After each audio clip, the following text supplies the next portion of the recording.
Elon মাস্কের Trump প্রশাসন থেকে পদত্যাগের ঘোষণা যুক্তরাষ্ট্রের রাজনৈতিক অঙ্গনে নতুন আলোচনার জন্ম দিয়েছে। মাত্র 130 দিনের বিতর্কিত মেয়াদ শেষে তিনি সরকারি ব্যয় হ্রাসের লক্ষ্যে গঠিত ডিপার্টমেন্ট অব গভর্নমেন্ট এফিসিয়েন্সি থেকে সরে দাঁড়ালেন। মাস্কের নেতৃত্বে ডিওজিই প্রায় 2,60,000 ফেডারেল কর্মী ছাঁটাই করে এবং বিভিন্ন সরকারি সংস্থা বন্ধ করে প্রায় $175 বিলিয়ন সাশ্রয়ের দাবি করে। তবে তার মূল লক্ষ্য ছিল $2 ট্রিলিয়ন সাশ্রয়, যা তিনি পূরণ করতেই পারেননি।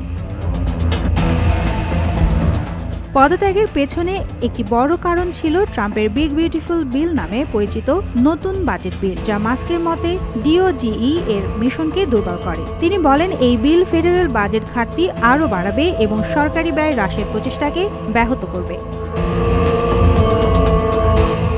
মাস্কের পদত্যাগের ঘোষণা সামাজিক যোগাযোগ মাধ্যম এক্সে আসে, যেখানে তিনি বলেন, বিশেষ সহকারী কর্মচারী হিসেবে আমার নির্ধারিত সময় শেষ হচ্ছে। আমি প্রেসিডেন্ট ট্রাম্পকে ধন্যবাদ জানাতে চাই অপ্রয়োজনীয় ব্যয় কমানোর সুযোগ দেওয়ার জন্য।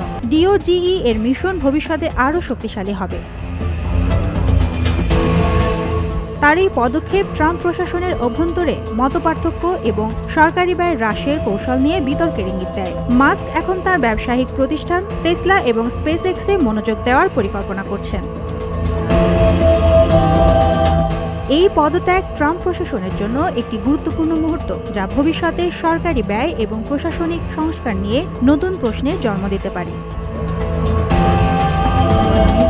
দেশকাল নিউজ।